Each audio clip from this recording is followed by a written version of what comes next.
Kitalo nnyo nnyini ddala amawulire si malungi banna NRM abawererako ddala kitegerekese nti bafiiridde mu kabenjedde kabusa mu bitundu by'ekyazanga olunaku olwaleero emmotoka ekika kya Fuso mwe babadde batambulira okugenda mu campaign za President Museveni bwe yeeyiringuludde ennume y'ekigo. Bangi bafunye ebisago bakoseddwa ate bangi bagambibwa okubeera nti bafiiridde mu kabenje kano.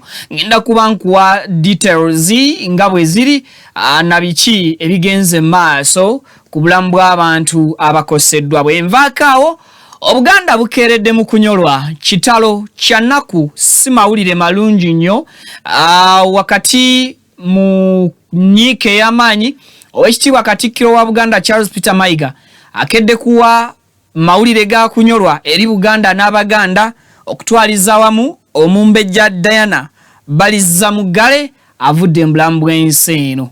Ngenda kuba nkuwa details okusinziira ku kubika Katikkiro Charles Peter Mayiga kwagenze maaso n'okubeera nti akola.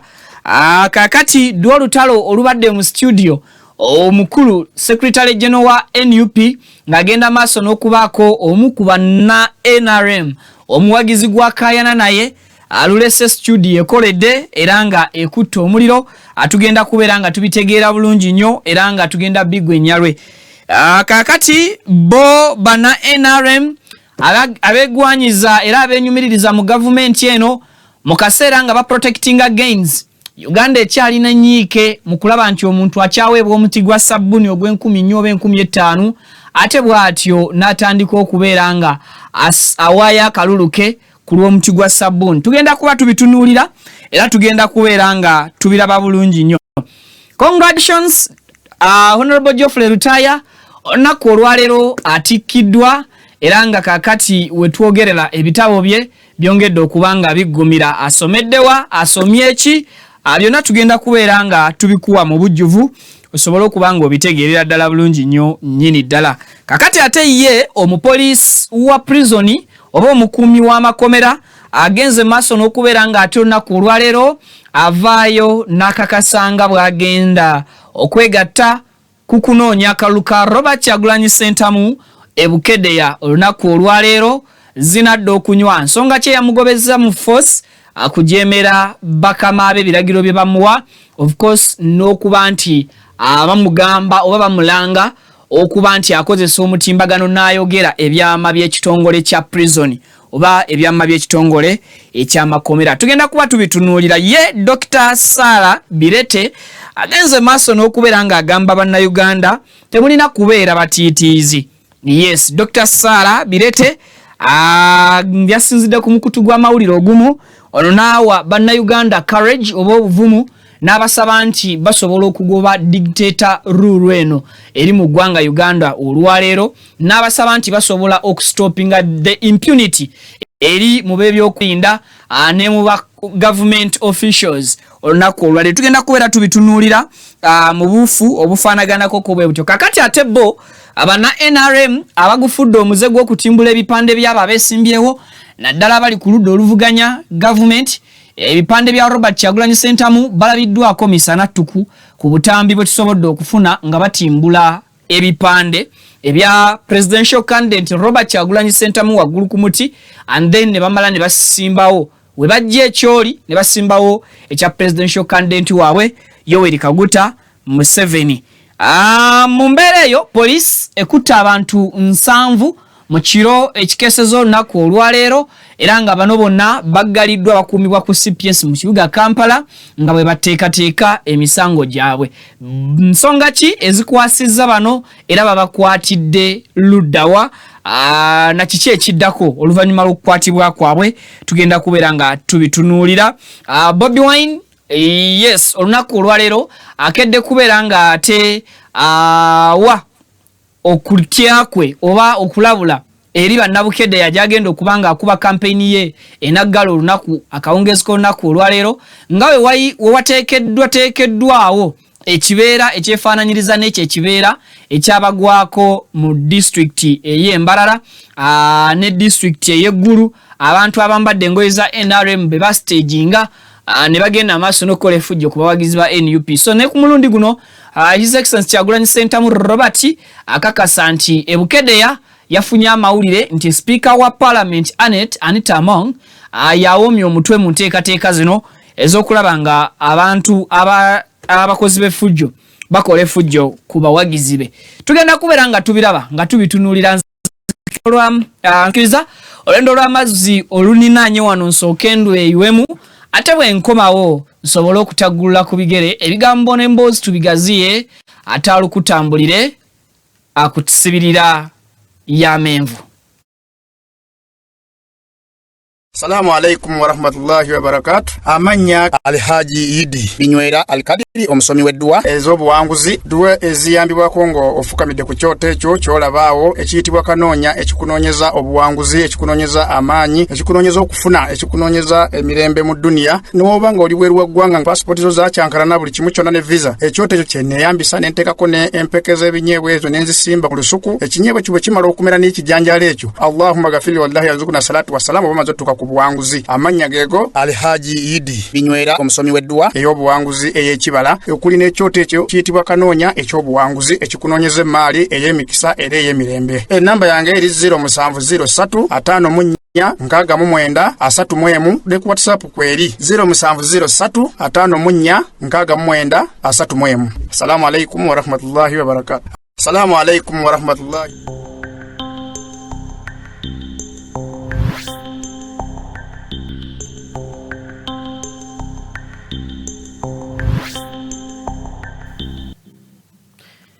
Kale mbanirizaako buterevu yemusinzidde okubeera nga mutulaba kosako kubanga mutugoberera video nkusabye soko jimpereka like yes giyambeko kubanga edduka ku speed tenkanika information etuke kwayagala okugiraba okosako okujiwuliriza mukadde ebule ennaku 26 tutuuke ku lunaku lw'okulonda.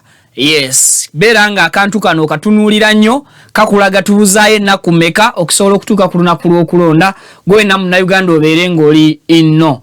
Now, baba tetwegattangako mu butongole subscribinga ku mukutu kikuyamba okufuna latest updates ne latest information. Amawulire tuba nago mbungi ate tugakuwa buli kaseera buli kadde buli ddakiika eyita. KSK Care Center basangibwa Makindye mabega wa Vox bagamba bakubire ku simu ezo bakunyonyola ebisingawo bano balabirira abaana nga abazadde ababazaalira ddala okuva era nga omwana osobola omubalekera ku lunaku lumu nnaku 2 nnaku 3 wiiki oba omwezi kisinziira akabanga koyagala okubalekeramu omwana wo bamulabirire bulungi.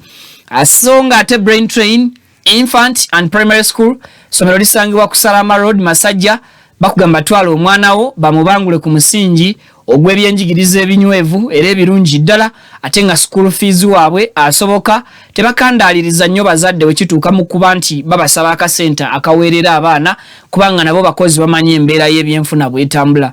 Batugambye nti basigazzaawo bursaries 30 kweza 32 ze baawo omukutu gwa Vic exclusive. Gwe n'omuzadde osobola okuba nti oregistering omwana wo ng'obudde bukyali ate nga tetunnaba kutandika lusoma lwa ttaamu ejja oba olusoma olw'omwaka ogujja.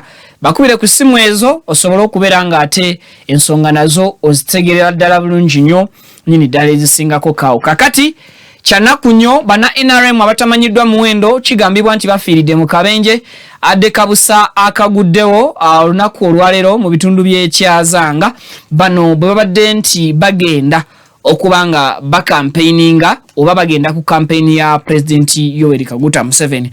Olunaku olwaleero President Yoweri Kaguta Museveni ali mu town council ya Lukaya and that is Kalungu district. Kyazanga asukka ku Kalungu district ndowooza bwemba seerabidde naye kati ate abawagizi ba NRM okuva ekyazanga okutuuka eno Kalungu gye babadde balaga motoka ekika kya Fuso mwe babadde batambulira egudde okakana nga bangi bavuddewo n'ebisago era nekigambibwa nti bangi abafiiridde wakati awo emmotoka weegudde. Nsaba basooke batuweeko katambi ako pavini and then nkomewo tufune details ezisinga babituwe.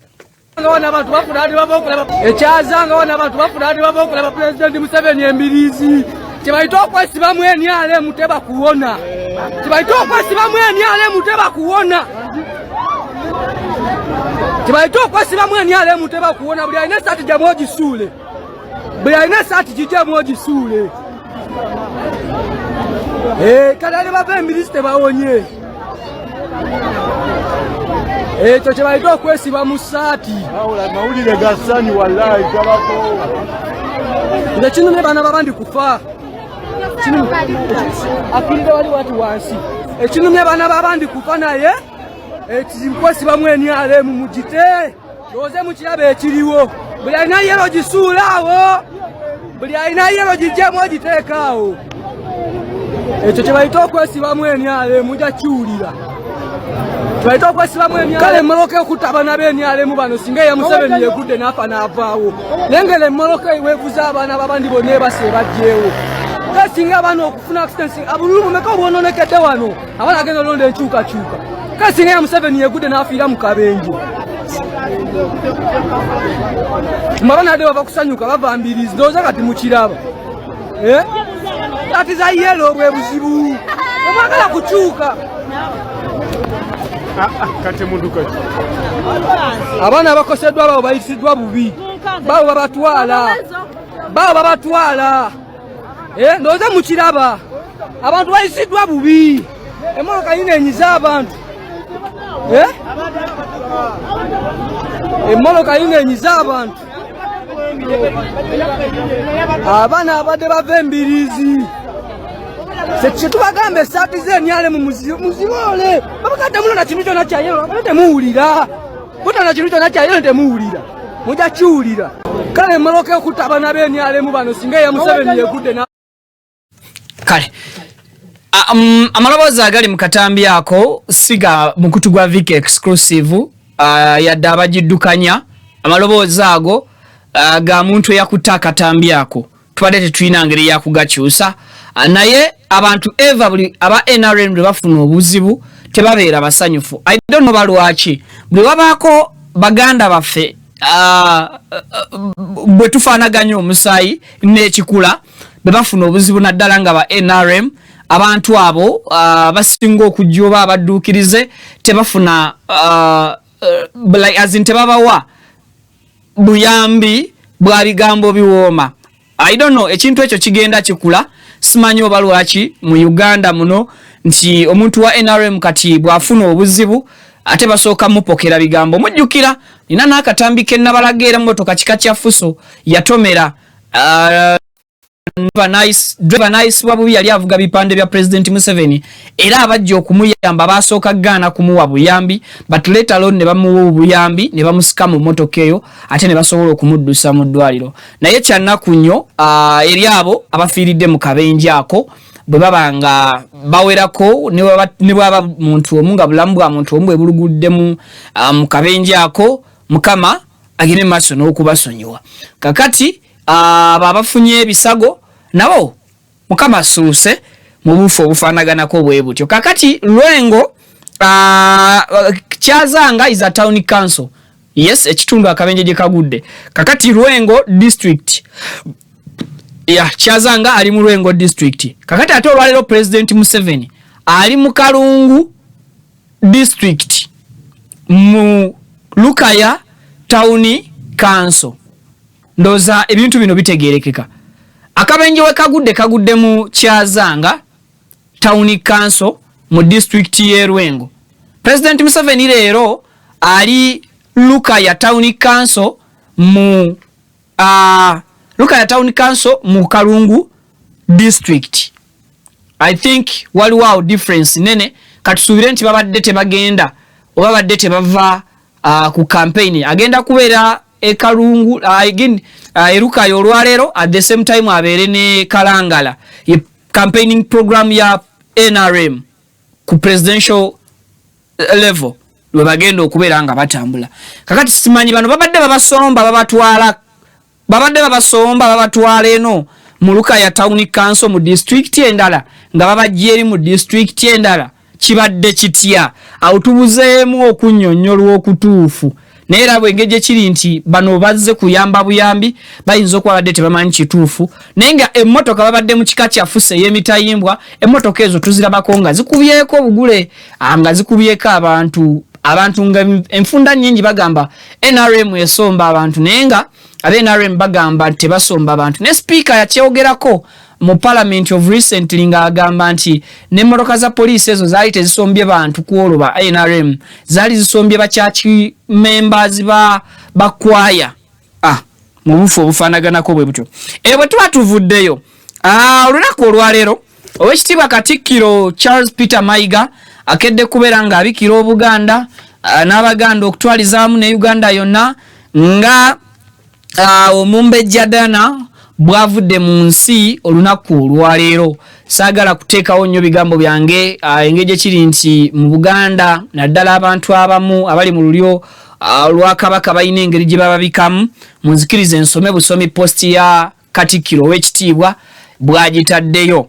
Kakati Owekitiibwa Katikkiro Charles Peter Mayiga ng'ayita ku mutimbagano gwe awandiise n'agamba nti kitalo n'agamba nti mbikira Obuganda Omumbejja Diana baliza mugale teyeggala Omumbejja Diana baliza mugale teyeggala Katonda amujjuludde. Omumbejja ono abuze. So mu Buganda tugamba Omumbejja abuze. Yes, Omumbejja abuze. Muwala wa Ssekabaka Edward Muteesa owookubiri era muto wa Kabaka Mutebi owookubiri. Ono abadde muki muto wa Ssaabasajja Kabaka Abambi. Omumbejja atawanyiziddwa obulwadde okumala ebbanga era ajjanjabiddwa mu malwaliro ag'enjawulo wano n'ebweru wa Uganda. Enteekateeka z'okumutereka zijja kulangirirwa mu maaso. Gutusinze nnyo ayi Ssaabasajja Kabaka twakuumye bubi.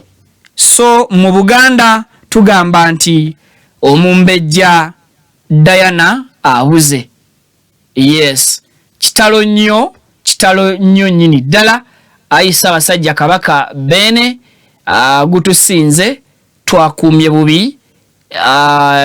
Bwe batyo mu Luganda bwe bagamba.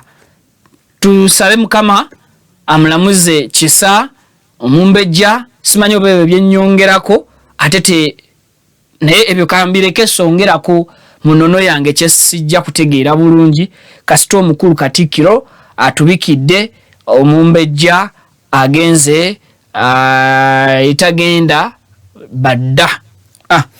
Kati bwe nvaako eyo abantu abawererako ddala 7 bakwatiddwa Uganda Police olunaku olwaleero okusinziira ku bubaka obuva mu kitongole kya police.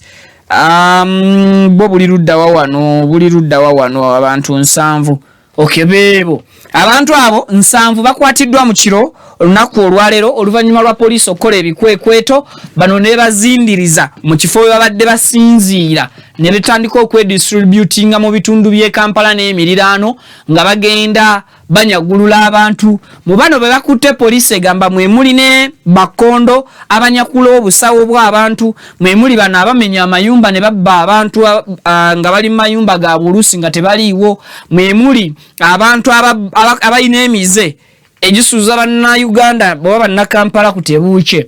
So police egamba yakoze ekikwekweto kino negenda maaso n'okuba nti ebazingako okukakana ekikwekweto kiyodde abantu 7 era bano bakumibwa ku CPS mu Kampala nga police ate bwekola omulimo gw'okuba nti eba processinga ebatwale mu kooti mu mbuga z'amateeka bagende maaso n'okubeera nti babitebya abo be banasanga nga gubasinze ate bagende maaso n'okusavinga ebibonerezo byabwe. Kooti oba police yakugenda maaso n'okusunsula mu bana abakwatiddwa 7 okusinzira ku bujulizi bwe balina. Era police etegeezezza negamba nti bano 7 be bakutte abamu ku abo be police ez'enjawulo gye balina emisango egy'abawawaabirwa era nga balina ebikolobero eby'amaanyi oba ebyenjawulo bye bagenda bazza mu bitundu ebyenjawulo. So bwe bagenza okubeera nga babasikaninga oluvannyuma lw'okubakwata bakizudde nti mu bo mulimu ate ababadde n'emisango ba cases ez'enjawulo mu police stations ez'enjawulo okwetoolola Kampala n'emiriraano. So abantu 7 abo bakwatiddwa. Yes, bwe mbanga mulimu owuwo osobola okugenda n'omubuuza oba kituufu mubbi, n'ekyemmanya abatasobola kwekkiririzaamu nti mubbi mu bufu obwo abali n'okubeera nga akola ki nga yeegaana olw'okuba abayagala kuva mu ki mu mannyo ga mpisi.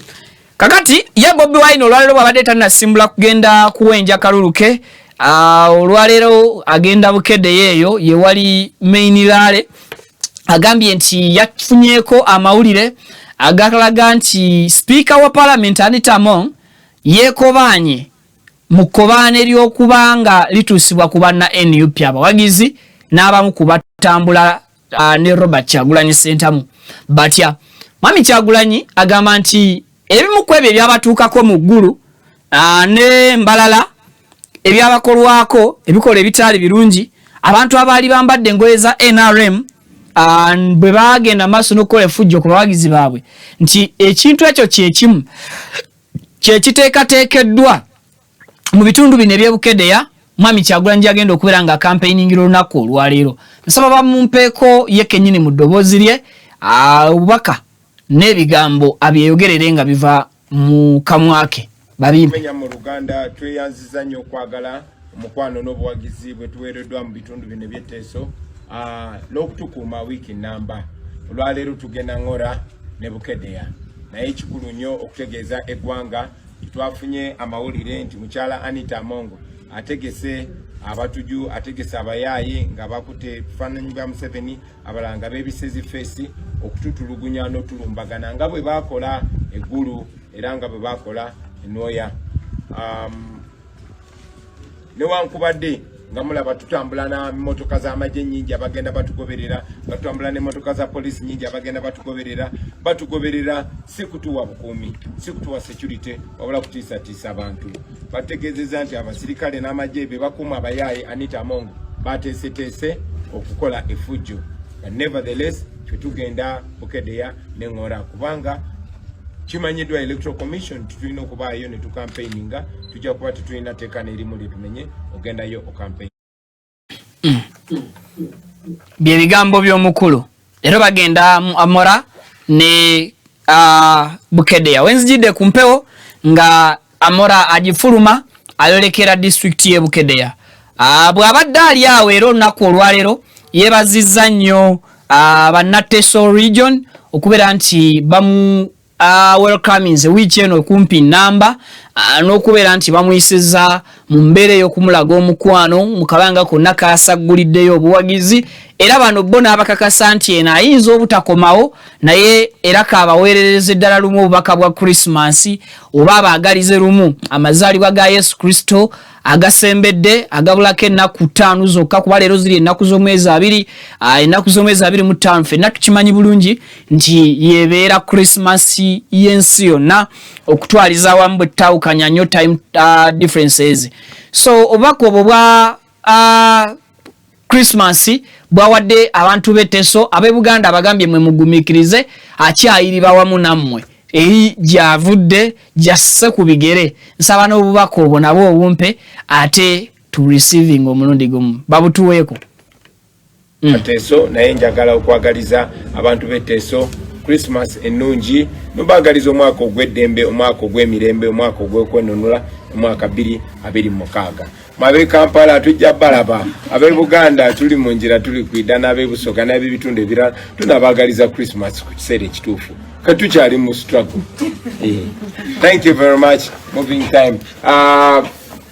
Just walked in Honorable Julius Ocheng, one of our noble leaders from this region. We salute you, sir.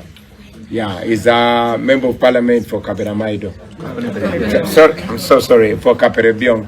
I was in Kaberamaido yesterday, so it's stuck on my mind. Yes, we salute you, Honorable Ocheng Julius. I was in parliament with him, and he's going back. Thank you very much. And moving time. Kale.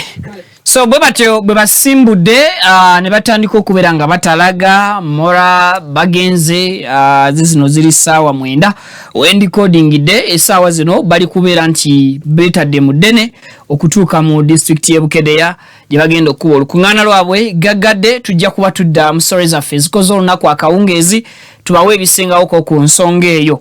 Kakati Honorable Geoffrey Rutaya, congratulations Honorable Geoffrey Rutaya, ononno ebitabo abikubye oluku mutwe olunaku olwaleero atikiddwa Honorable Lutaya Geoffrey, member wa parliament wa Bukoto nono Kakuto County Muchotera district era nga muna NUP Nyorukulwe ye ticket kwe yajjira mu kalulu akawedde era ne ku mulundi guno ekibiina kyamwesize ne kimudiza kadi addemu akikwatire bendera akikiikirire. Ono emisomo gye agimalidde mu Islamic University wane Uganda, tasomedde Bungereza bweru wa ggwanga.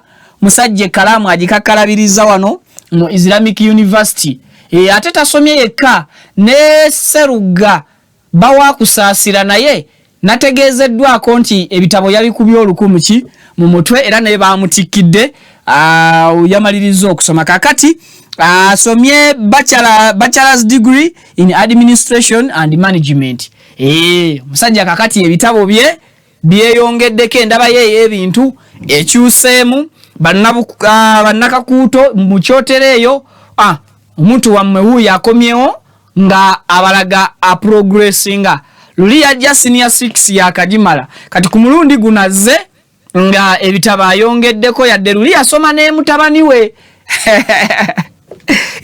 Luli yasoma ne mutabani we ku mulundi guno ekintu akikubye akyusizaamu n'asukuluma ku mutabani we then ye n'agenda n'asoma era kakananga bachelor's degree mu administration ne management ajiwuse buva oba ajimeze. Congratulations to bannakakuuto okwongera ku bitabo byammwe eby'omubaka gwe mulina, and congratulations family ya Lutaya de Lutayas mwebale effort gye mutaddemu okulaba nga honorable ayongerako agattako ku bitabo. Nange essaawa yonna bannange akakofiirako nnyinza okukambala kuba nina essuubi eritali lya biseera bya wala nnyo. Uganda eno empya gye twesunga okubeeramu n'okulabako tusobozesa okubeera nga tusaba tusome nnyo tuleme kukulumira bali gifunamu mirimo nti bano bagundi be basoma ate tutandika okugamba nti Mwami Kyagulanyi oba yenna ali bazze mbuyinza Male Mabirizi ani Elton Mabirizi Baraka Munyagwambu atadde ba family ye muki mu bifo. Leka nafa abalala tusome abatali ba family ye yenna ali bazze mu Uganda empya tukole ki tutwale applications zaffe ng'ebitabo byaffe bigumivu ng'ebitabo byaffe binywevu nnyo. So bambakubiriza okusoma abaana abato abakyali musomero ddala abaana ab'obuwala abakazi b'ennaku zino si be bakazi b'omulembe gw'edda. Musome muve mu kulimbibwa abavubuka. Abavubuka tuli ene tukuba abamu mutulaba kupangisa bugoye ne tunyumanyumako abamu n'obwo obugoye sibubeera bwaffe. Abaana ab'obuwala situkyetaaga babuulirira wabula okubakubiriza obukubiriza mu ngero okunyweza ekkalaamu. Ekkalaamu terimba naye ekkalaamu esobola okubeera ekyokulwanyisa ekikutuusa ku buwanguzi. Bw'oba ogikutte bulungi naye bw'ogikwata n'ofuuka omusiru nga bakusiruwaza abalala. Eyo bwe mba nvuddeyo Honorable Lutaya nga tumutadde ebbali. Kakati olutalo olubadde mu kibiina kya olutalo olubadde mu studio omukulu David Louis Rubongoya gyakagobedde mu kiro ekikesezo olunaku olwaleero gubadde mwoto muliro ng'agezaako okuwakana n'omuntu not okuwakana but ye ng'agezaako okusomesa omuntu wa NRM abadde awakana era ensonga gye babaddeko ya polling station meters 20 meters away okuva ku mmeeza ewakubwa akalulu obanga bali ku argument eziriwo mu mawulire leero muveewo nga mumaze okusuula akalulu kamwe oba musigaleewo mukuuma akalulu kamwe. Nsaba producer tuweeko ku ebyo ebibadde mu studio ate tugende maaso n'okuba nti tubinnyonnyoka mu bufu obufaanaganako. Tagadde muntu agambe nti amateeka gajatulamula tujja kukanya era kyekugamba ekyo etteeka ligamba ki bana be boogera nti dawaka tekiri mu mateeka. Kakati kyetubuuza abana abakulu buli omu mu Uganda akkiriza nti waliwo obubbi bw'obululu ono kulida abuuza tibweba we buli buli omu kati mu Uganda gamba ne president kyagamba ekyo tero Museveni agamba bamubba. Okay, Supreme Court yagamba obululu bubeera okubba balo staffing nebirala nebakubadde mu biseera ebyo bagana okuvataninga akalulu ako. Banaddiini bavuge ne bakyogerako fe abali kuluda tugamba akalulu kabbibwa kakati kiche mutidde mu kukuuma akalulu kubanga tugamba banansi ku bululi guno buli omu engeri gyagamba nti obululu bubbibwa buli omu agamba obululu bubbibwa kakati ku luno katukakuume fenna nga banansi je baita vigilance fenna twere vigilance tukakuume tulabe okay kwa msembe bagamba bazi obululu milioni 2.7 era yagambe kyabenaale mu amu disappointing nyo baragajjala nnyo ne mu buyisaawo kati ndeki babagamba nti babba nafe ne tugamba babba kati bana Uganda kabekumira akalulu kaabwe buli omu abaye n'obuvunanyizibwa alabe kyekigenda ekyo tekiriyo mwami Rubongo ya tekiriyo kitya. Let me tell you, let me put it categorically clear nti nange kati mu capacity yange bwebanga bagenda kumpitira wano conversation eri coordinated tebadamu kumpita. Let's tell Ugandans what it is. Ntasano kugamba the biggest problem of Uganda is our constitution. I don't agree. Listen, why don't you agree? I will explain what system chije muronderamu. Kakati kubuza ekibuzo. Board between me and you. Singa bwogamba nti NRM bakalulu. Oyina capacity gojora nga secretary general wa NUP and other coordinators of yours to stop it. Achi kugamba listen, yes or no? Do you have the capacity? Yes, ate kati kugamba mateka kankubulire kintu. Fena foundation ya Uganda ilimu article 1.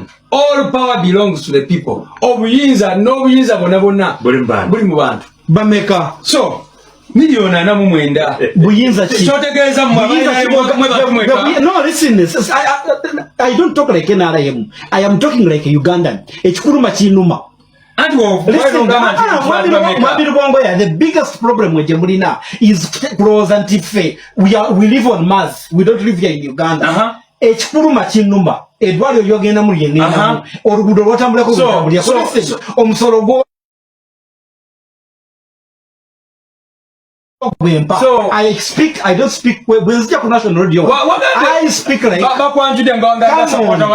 it's okay. Support wa NRM. What's wrong with that? Mukampala my candidate is not an NRM. Antikati edachika neze chengeza ko kugamba kyekimo nti bwe tuba tuli ku radio wano tuogere biyamba abana Uganda bito wanupo bito wanaremo bito kati bye bichita bayamba kuma kalulu ka bayamba bale kugamba foundation ya gwange lim article 1 all power belongs to the people kakati musaba ndwavaye nagamba banziba president chagona nagamba banziba buli omuna agamba banziba Dr. Bessie nagamba banziba ali mukomera bwe yali esimba yagamba bamuba n'abalala bonna tujuliza abantu. Does that article subject all Ugandans? Because it says Bosoma article gamba people shall have a right to determine who governs them. Does it apply? Free and fair election. Singo uliza mpaka akasema mupoliza chemugamba. Does it apply to all Ugandans? Singo gamba tunosani oriko mamseba iga nange fena tugenda kuyetuya. Neka tibwata rudeko noli ya Kenya manoli ya kobichi nze nompo. Does it apply to all people? All power belongs to the people. Now listen. You see, that's why the problem is it's about advocating for a constitution. Uganda problem ya esimateka. Sina kuchusa constitution. Ekibicha Uganda impunity. Bwana tagambo ako. Eteka ne tulina kati. Singa tuligoberera. Tusobola ya nakalulu akamazima na bwenkanya. Naku twatandiswa ne kubulira nti father Deus dedit sekabira achali mu buwambe ne bakwata amateeka abane kagamba nti gamunyina eteka ligamba musawa na munana ayo kubera katono bichibi ayogera ulusubira bya investigating chichote atosogera nga muna mateeka by investigating I mean please government a law is a law na ye tunuli obusonse bwacho cyakubo waliwo etteeka oli muna mateeka waliwo etteeka likiriza abebyo okwelinda mu balina kye ba investigating okusiba omuntu weeks 2-3. I mean, what are you talking about? Mbaje. No, I'm talking about the law. Kambaje. I'm talking about the law. Rubongo ya jagala mudashika. I'm talking about it. No, yagambye to we were investigating. I don't know namateka. Atubulire basinzira muteka ki okwata omuntu ne bamusiba a weeks 3 ngati banamuleta mu court namateka najalo nagamba uliswa we were investigating. So obuzibu wa Uganda sebo simateka. Simateka. Obuzibu obuzibu impunity bwana atagambwa ako kubanga singa obo tebuliwo buli omu yali badde subjectinga because the law says all should be equal before and under the law. Kyekyo kizibu kya Uganda kye tulina kubanga ne bw'okyusa constitution n'oleeta reforms ezenkanawa bwe tuba tukyalina impunity kubanga for example teeka ligamba nti emuntu tezirina kuyingira mu polling station naye Kawempe baleeta emmamba si mundu zokka ne bayingizamu emmamba ne bazingizamu emmamba mu polling station so ekyo kikulagira ddala nti obuzibu bwa Uganda etteeka lyo weeriri kiriya yes so etteeka ne bw'olikyusa otya as long as you have impunity you cannot solve the problems of Uganda. That is why we are saying people power manyi g'abantu obuyinza tubuze mu bantu ebitongole byonna bwe byekobaana against the people bannayuganda bajulizaawa Article 1 all power belongs to us basalewo balonde bakakuume era bakabanje yes ekizibu kye tulina mu Uganda muno impunity obwo bwayinze nine mundu nze RCC nze RDC nze nsalawo ekitundu kino nze regional commander. You're the regional commander. Yes, we all know nti yegwe tewetaaga kutweyanjulira mirundi mingi already tukumanyi nti yegwe regional commander naye commander ow'ekitundu ekyo okomandinza otya. Imagine gwabadde ajuwinga naye munnamateeka naye amubuuzizza amateeka gakukkiriza okususa omuntu essaawa 48 mu nkomyo nti ate n'omusiba wiikisi 3 nebimubula balina bye banoonyereza. Amateeka gagamba ki? Tuli ku nfuga ey'amateeka oba tuli ku nfuga ey'ebirowoozo byammwe? Ekyo kituleeta okutuvuga okugamba tuli mu either mu military rule oba tuli mu dictatorship rule. Enkola bwe twale tuli mu ya bannamagye kutufuga, tuli mu nkola y'abannakyemalira kutufuga. Munnamagye tagoberera ssemateeka, ali ku biragiro by'abakama be. Mukama we ekiragiro kyonna kyamuwadde oba kivudde mu birowoozo bye, kyekyo kyateekesa mu nkola. Dictator oba nnakyemalira kyonna ekimujjidde ebirowoozo bye kyayagala okukola n'okutuukiriza kyakolera kyatuukiriza. Kakati ssemateeka akugamba nti bakukwate bakutwale mu bifo ebimanyiddwa. After that bakuteekemu obutasukka ssaawa 48 obeere ng'otwaliddwa mu kooti ng'era bakusomedde omusango gwo nga gutandise okuwulirwa, osindikibwe weebake ku limandi oba ogende mu maaso n'okuba nti okkirizibwa okuweebwa akakalu weeyimirirwe. Kati gwe n'ogamba nti omuntu faaza bamukutte weeks tugenda mu yakusatu tannaleetebwako mu kooti nga n'abanganda oba abantu b'okumanya wagyali bakitegeera oluvannyuma lwa weeks 2 ne ku lunaku lwe baakola abduction because it wasn't an arrest. Amagye tegakola arrest, poliisi yekkirizibwa mu mateeka okukola arrest, naye nawo tewaliwo omuntu n'omu yabuulira be basangawo wa gye batutte father. Kitegedde Father Sekabira Reverend up to date ebintu bigenze kuzuuka jjo juzi wano nga bannansi bamaze kuba mulanga. Poliisi nevayo neyegaana nti fesi tetumulina kubanga poliisi evunaanyizibwa mu kuarresting oba mu kukwata. Kati poliisi singa evuddeyo neyegaana omuntu yenna, amagye tetugagamba nti gakutte, amagye gaba gawambye because mandate y'okuarrestinga teweebwa ki? Teyaweebwa magye. Mandate y'okuarrestinga yaweebwa poliisi. Kakati amagye bwe gakola omulimu gwa poliisi gaba gawambye buwambi buyinza bwaki? Buyinza bwa poliisi. Polling station wabanga waliwo amateeka mawandiike agagamba abantu nti 20 meters away n'okweyongerayo okkirizibwa okubeerawo oba okuyimirira okutuula oba okwebaka okukola kyonna kyoyagala naye nga kikasa kiba kyakuuma mirembe. Ku polling station ng'omaze okuba akaluluko omuntu najja akulira akakiiko k'ebyokulonda n'akugamba nti vaawo ng'omaze okulonda bw'olemerawo bakuyodde nga nsenene mu pipa. Kakati gwe n'ogamba nti awo tuli ku nfuga y'amateeka oba tuli ku nfuga ey'abannakyemalira, tuli ku nfuga eya amagye okubanga gali mu control. Ebyo byonna biba biki? Biba bibuuzo biba byetaaga okufuna answers mu buufu obufaanaganako bwe butyo. kakati mu Uganda eno gye tulimu gye tulwanirira okubaamu n'amateeka waliwo bannayuganda abeesimbawo nga bakimanyi bulungi tebeesimbyewo okukolera abantu delivering services eri abantu naye beesimbyewo okubeera nga batuukiriza biruubirirwa byabwe olw'ensonga palamenti mulyo ssetteeserezo w'eggwanga yafuuka mulyo n'otwalira abantu omuti gwa sabbuuni gwa 15 bakakaaga nze simanyi gula sabbuuni naye omuti gumu n'ogwambalizaako omuntu t-shirt y'ekibiina n'omugattirako awaniko omulala omukono ogutakute sabbuuni n'ekigalo n'omugattirako n'ebigambo by'abayogera okusuusuuta Uganda tukyali banaku abantu abamu obwongo bwaffe baabunaaza totally banaaza obwongo bwaffe kakati omuntu yenna agezaako okufeedinga ebigambo ebikola mindset change oba ebikyusa entegeera n'endaba y'ebintu tumulabanga balabe kyovolaba ne bano abali mu buyinza abayita okujja mu buyinza mu mitendera egifaanaganako nga gino egigaba obusabbuuni sukaali n'20,000 balemesa omuntu aleese emessage egenda okukola mindset change mu bantu mpaka ku katambi kano owulira ebigambo ebiri mu katambi ako bavinisaba okazanye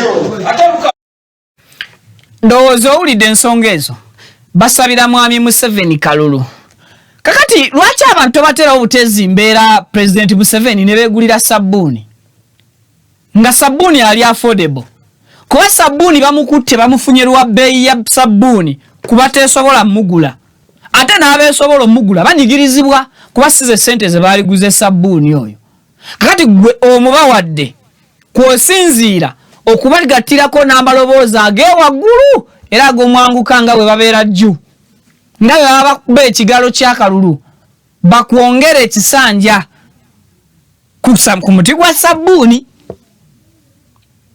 This is impunity. Yes.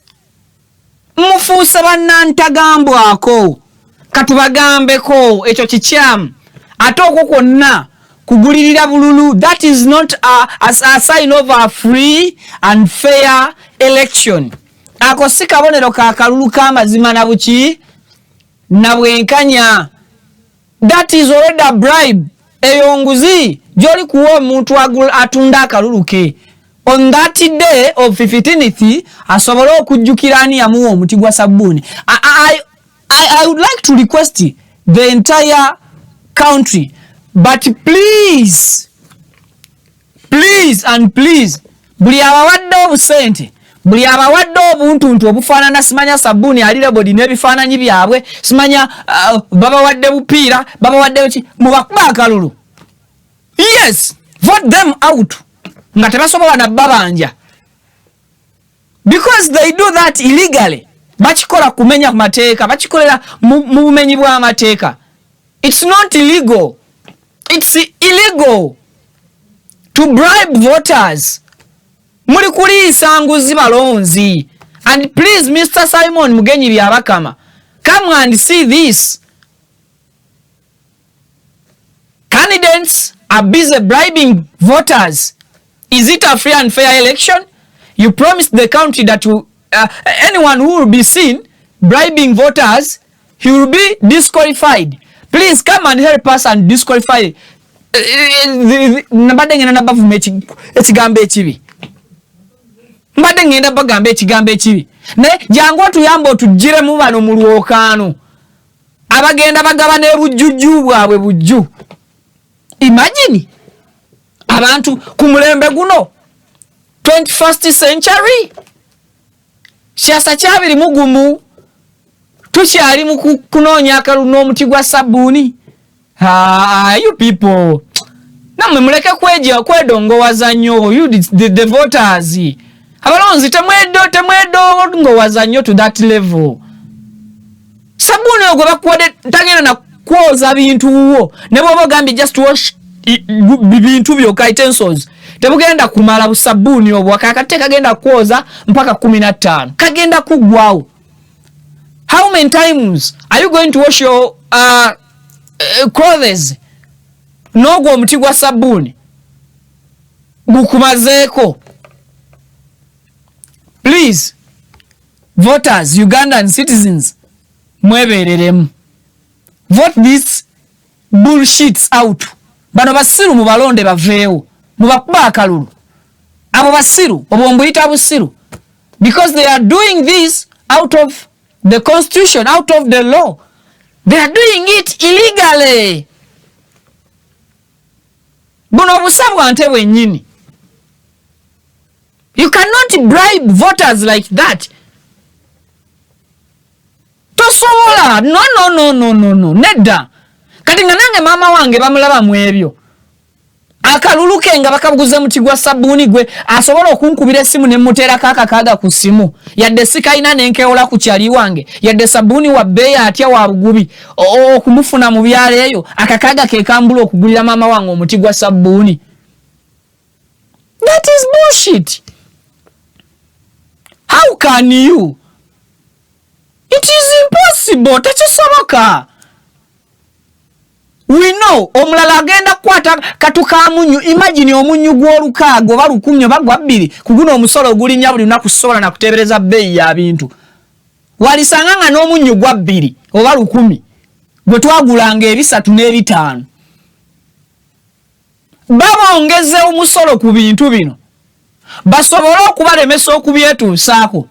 Bo bababbe ze mwalikoze oba ssente ze mwali badde muli affordable okugula n'okwetuusaako ebintu byammwe, then bo babagulizeeko obutono babubakomezeewo oluvannyuma lw'emyaka 5 babagambe nti ate babasabayo ebbanga lya myaka 5 babatereereze ebbeeyi y'ebyo bye baalinnyisa akagenderere okusobola okulinyigiriza mu abo wansi basobole bo okuddamu ate okuyimukira kummwe mubeegayirire mubalabenga be bokka basobola okubakyusiza embeera era muddemu mubasindika emyaka 5 egyo mitwe gye gibakooya. Buno busiru babasiruwaza. Nsaba buli mulonzi yonna gy'oli omu ku beesimbyewo yadde ku bwa kansala bwakuleetera ekintu ekyefaananyiriza sukaali, ekyefaananyiriza sabbuuni, ekyefaananyiriza ssente enkalu, nkusaba temubigaana naye temukkiriza bateeka mu kamera balabisanga abasiru, because kati ffe tubogerako nga mmwe abasiru abawedde emirimu. How can you sit like a pupil in a classroom and then start shouting that Jew ku muti gwa sabbuuni ogwa kakaaga? What kind of stupidity is that? Tukimanye embeera ebanyigiriza naye mulowooze ku kiki ekireese embeera okubanyiga. Rethink, muddemu mulowooze. Throwback, muzeeyo akatambye emabega. Mwebuuze mujjukire sabbuuni yali agula mmeka between 2005 and 2011. Muze akatambye emabega mujjukire sukaali kilo yali egula ssente mmeka wakati wa 2.5 mpaka 2.11. Mumanye amafuta yita yali egula ssente mmeka wakati wa 2.1 ne 12. Mwebuuze lwaki yalinnya ng'ate n'amafuta gayongera okubeera okudiscoveringibwa mu Uganda nti mwegali. Mwebuuze kampuni za sabbuuni zaaliwo ntono luli kati weeziri nnyingi lwaki ate competition mu factories gye yakoma okubeera waggulu ate sabbuuni ayongezebwa bbeeyi mu kifo ky'okukka. Mwebuuze lwaki factory ezaali 5 mu Uganda eza sabbuuni kakati tulina factory ezisukka mu 10 eza sukaali ezisukka tulina factories ezisukka 15 eza sukaali. Lwaki sukaali akyali waggulu? Sukaali takkabusi. Is just because of your leaders And those are not leaders.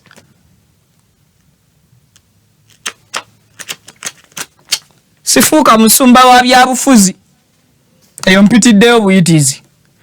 Bwe nvaako eyo, ebimu ku bantu abalaba ebikyamu oba abamu ku bantu abavayo ne balaba ebikyamu newankubadde bali munda mu gavumenti ne bagamba tebagenda kukkiriza kunyigirwa mu ttooke kuweera nga bakola ebikyamu olw'okuba bafuna obusente olw'okuba balina emirimu egigenda nga gibeerawo omwaka guno paka kadi gye bakuwa lw'eggwako ate ng'osobola n'ogirenewinga. Abaana nga Lawrence Ampe omusirikale wa prison eyeewaayo okwogera ebikyamu ebikolwa mu ggwanga lyattu Uganda newankubadde ali mu yunifoomu ya Uganda, yunifoomu y'eggwanga ey'ebyokwerinda, yunifoomu y'ekitongole kya prison oba yunifoomu y'ekitongole ky'ekkomera. Omuvubuka oyo yagobeddwa bakamaabe abakulira security y'ebyamakomera era nga okusinziira ku bbaluwa eyavudde mu Uganda prison yakakasizza okugobwa kwa Lawrence Ampe. Omuvubuka ono abadde ajja ayogera ku biruma bannayuganda mu lulimi Olungereza ebiwererako ddala. Era omuvubuka ono abadde ayogera n'ebikyamu ebikolwa munda mu prison ng'akozesa omutimbagano gwe naddala ku mukutu gwe ogwa TikTok.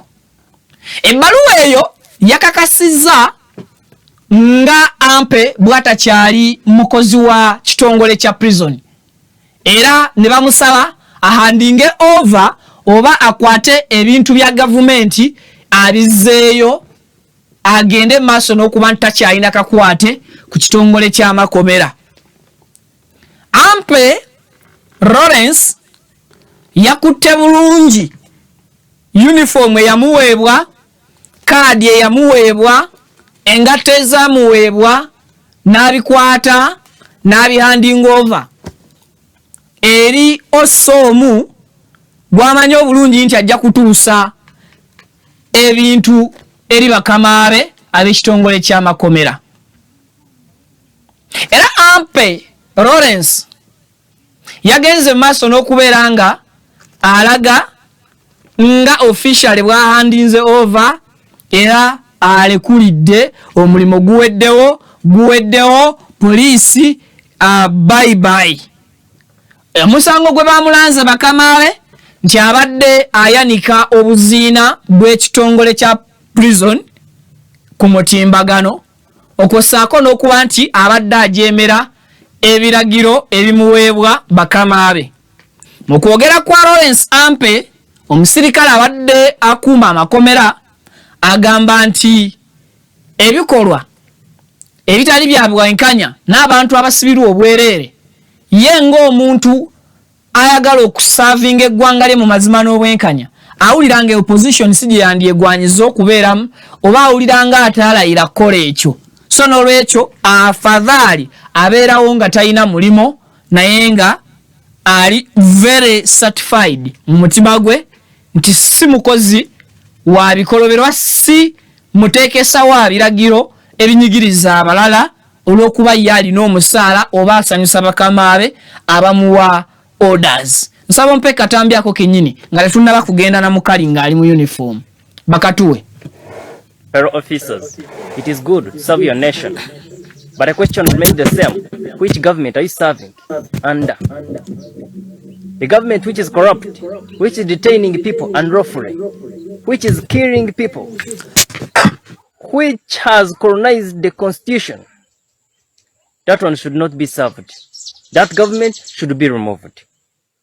If you are a really civil servant, a patriotic civil servant, government which doesn't respect constitution should be removed. And if you accept to continue serving it, then it makes you part of it. You become part of it. So you cannot run away, because if you are a servant of a thief, you are a thief too. When the time comes and we say government was corrupt, all its servants were corrupt. You get me? When we say government detained people unlawfully, you will not run away from it, saying that it is for the other one who was on top. No, you are part of it. Because you had an office and you had something to do. You refuse to do it because of fear. Yet here, I always tell you that when you lose your fear, they will lose their power. You are responsible of what is happening. Because ignorance of the law has no defense. When you are serving a corrupt government, you are a corrupt too. When you are serving a government which disrespects constitution, you are part of it. I greet you all in the name of God. Thank you for keeping it there. And we get lost, but we are there. Okay. Ye Lawrence Ampe, yes. When you lose fear, they lose power. Ako kakulu kujjukira banna Uganda. Bwe muvaamu okutya, bava mu buyinza. Nawo amaanyi gabaggwako. Identity y'omuntu gibike wansi. Now, ebyo byebimu ku government properties ezaddiziddwayo jakeeyo tuwendala. Eyo ID ye gijjeeko. Uniform yagizizaayo, in fact tebeera uniform mwemu gye bakuwa pair za uniform eziwererako ddala. So pair za uniform yazizizaayo, ne pair z'engatto 2 n'azizaayo, enkofiira n'agizaayo, jacket ya police n'agizaayo. Buli kimu yakihandolinze over eri be kikwatako abeere nga afulumye force nga si desert. I mean deserter. Bw'obeera deserter babeera bakunoonya nti obeera wadduka buddusi. Deserter yoyo omuntu agadduseemu yadduse mu force. Kakati ye tadduse mu force. Bakama be bamusabye, bamugobe ne bamusaba akomyewo ebintu bya government, era naye kye yakoze n'akwata ebintu bya government n'abibawa. Mpaako n'ekkali akatambi nga ali mu uniform ya prison ng'ayogera. Oba okayina kampe. Thank you so much, Ugandans, for loving me. Thank you so much, Uganda prisons, for recruiting me. Thank you so much for training me. And that's the reason why I decided to join forces. I didn't join to work, but I joined to learn, to know more about it. I'm glad and happy for whichever is happening. And I want to tell you, I'm always grateful. The recording is done before the time, but I will release them immediately after receiving a formal letter of dismissal. I don't wish to desert, because it is a crime. But when a need comes and they continue delaying me, it will happen. I do everything for the better of the country. And I want to tell you, we must liberate it in all ways possible. Do what is there upon now. Engage in elections. I'm not part of them. But I'm coming with what it needs to remove a dictator. There is no one who will surrender his power to you on a silver plate. You have to fight for. That one is always most commonly with dictators. They do them intentionally because they know they failed, and they feel like there is no one who should take it for free. Thank you for waking up. Those I encourage, wake up and wake others, because your efforts is needed. Even if the right time comes, I will still need you people. I will still need your commitment. I will still need your decision. I will still need your accommodation. I will still need you to love your nation. Loving nation doesn't mean loving an individual. Don't love me and you think you are doing great for the nation. Do it for yourself. Think about everything before you join. But I'm telling you, we are coming. Either with you or without you. For love, we are coming. Plans are well organized, so wait for us. Declaration is soon. I'm gone. I've left home to organize home. Okay. So that is Lawrence still ampe. Yes.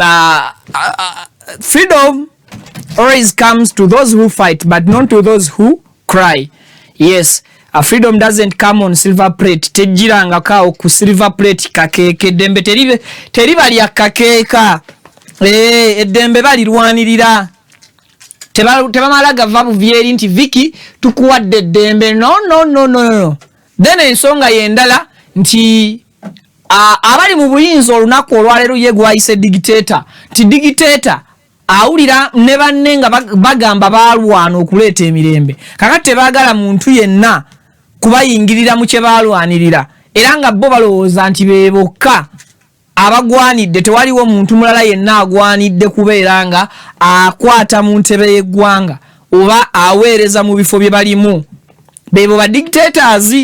Dictator aba awulira nti nakyemalira, abeera awulira nti yekka agwanidde okutuula kaawo mu ntebe eyo, mu kifo ekyo mwabalala temugwanidde.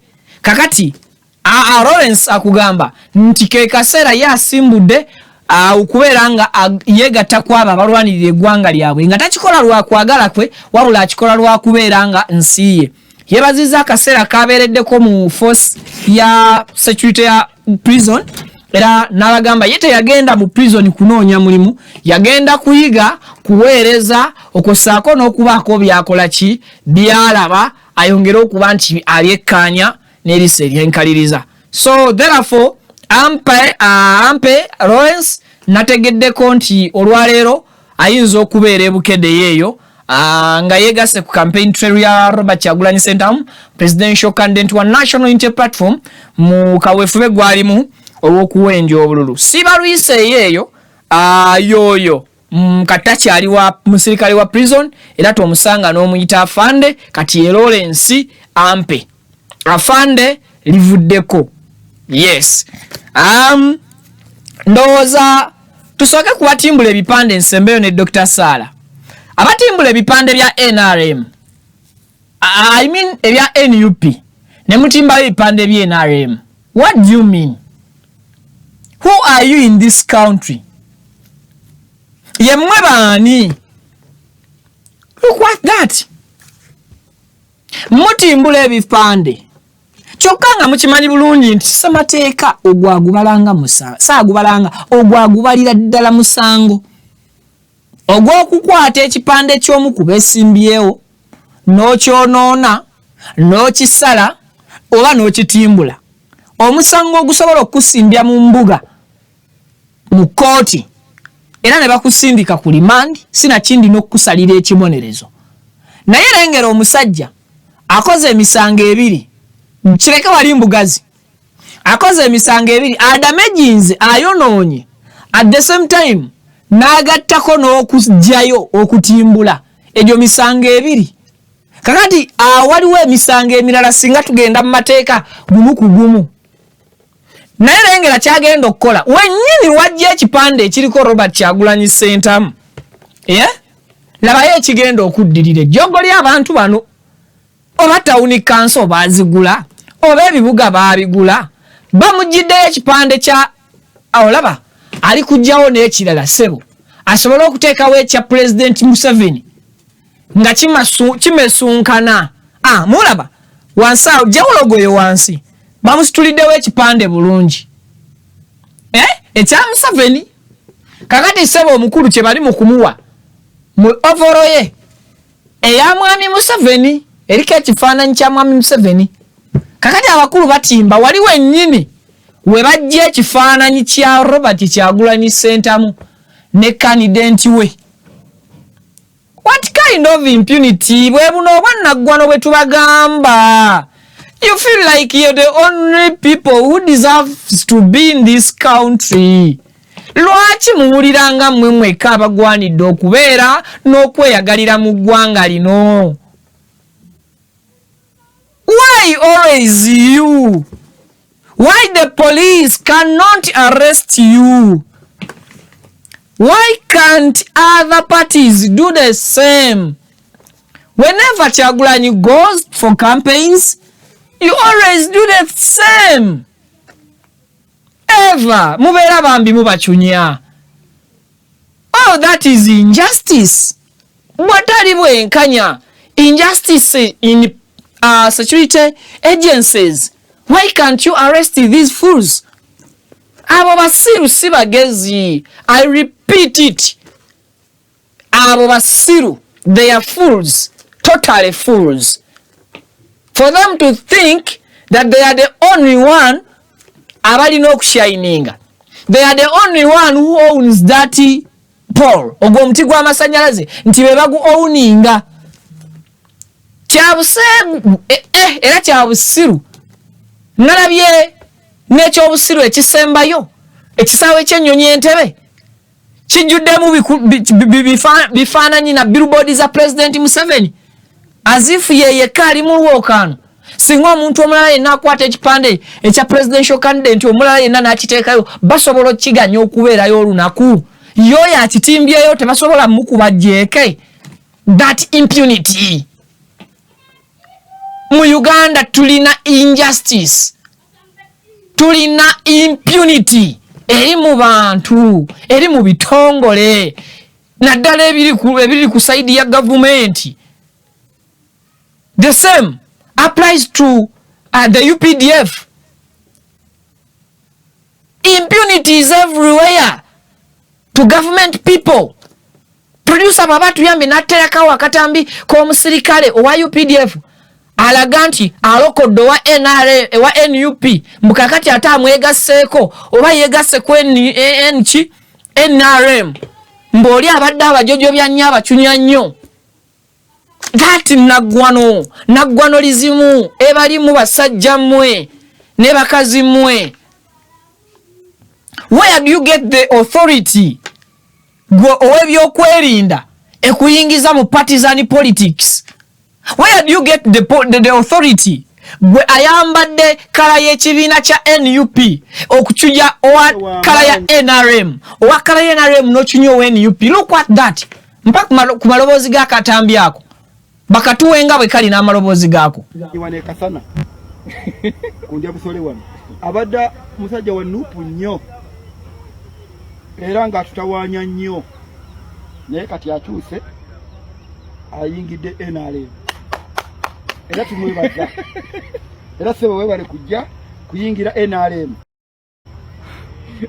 Omusajja abadde muzibu ono naye kati akyuse agenda kuwagira NRM era kitulina okumukolera tumuwe ovulo agabira abawagizi be n'akasente kubanga NRM tuli mu buyinza tulina okukikola webale kuwagira NRM mumwetegereze bulungi tababuzaabuza kati we NRM ddala.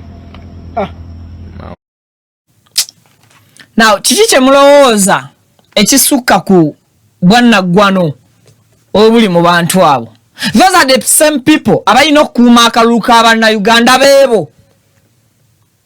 Oyo komanda agenda okomandinga ekibinja wa squad gy'akulembera egenda ekuuma obululu, but he is busy in the camera pronouncing it again and again nti ye wa NRM.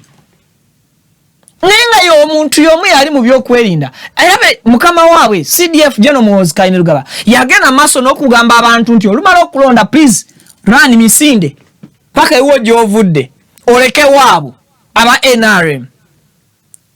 Amateeka bannange mbasaba tugasseemu ekitiibwa. Ugandans, you people in government, please, mubaddewo for so long. Tetuli kugamba nti muveewo mwenna.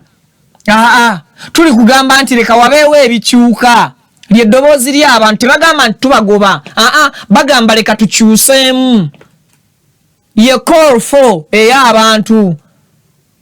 Their call is not chasing you. It's not about chasing you, but it's about changing the system and bringing new ideas. Balabo beggwanga lisobola okumuvinga okusukkako weriri. Era teri awakana nti government NRM tewaliwo kirungi kye yali ekoze. No, weebiri. kwa mulembe omulakadde oba mirembe giyise waliwo ebitaaliwo ebiriwo leero naye tugamba leka tulabeko naye ku mirembe gy'abalala singa tubawadde obwesige bannansi eddoboozi ndi munnansi sejjaamu because sikugambye nti ndi wano oba ndi wali naye lyeddoboozi ly'abannansi Nyenga jechi ntuteekawo okuvuganya ate nga kulina kuba kwa mazima na bwenkanya yensonga lwaki tugenda mu kalulu akalulu akabangi ne basalawo ani amezze munne nani yasinze okufuna obwesigwe obungi okuva mu mitima gyabo bannansi yaba abakulembera Dr. Sarah Birete ennaku zinafuuse Birete agenze nakugamba gwe munna Uganda akyalimu obutiitiizi ngolowooza emirembe gijjira kakeeka please zuukuka lwanirira emirembe gyo lwanirira ensi yo mu mbeera gy'osobodde bamuyise Dr. Sarah Birete ngenda kukkiriza mbasibulire wano olwakadde kamubalekere bampe katambi. My call to Ugandans is you should not be intimidated. This is the time we want a demonstration of highest active citizenry from the people. So you agree that elections can change government in this country? I have seen dictators being defeated by people. Even before we go into elections, the 50-year dictator in Syria went running when the people decided so. After 50 years. But is it an election that wasn't? No, I'm giving an example that people's determination can end dictatorship. 50-year rule in Botswana was defeated on the ballot. True or false? And Botswana is a unique country. Peacefully. No, there is nothing unique about an election. Let me tell you, there is no dictator. If a paper cannot take him out to let him stay in his bed, everybody knows him, everybody knows what he's capable of. One, if he's popular, or if a paper cannot take him out, why is he engaged in other campaigns? He spent a whole year before Christmas running all over the country under the guise of supervising PDM. You think he was supervising 100 million PDM? He's in other campaigns. If a paper cannot take him out of power, let him stay in his bed sleeping and we see. So you encourage Ugandans to galvanize. Participate. It is an opportunity to change power. Participate at every level. Make sure you are a voter. Vote and protect your vote. Okay, Doctor, let's come to you as an organization, the Center for Constitutional Governance.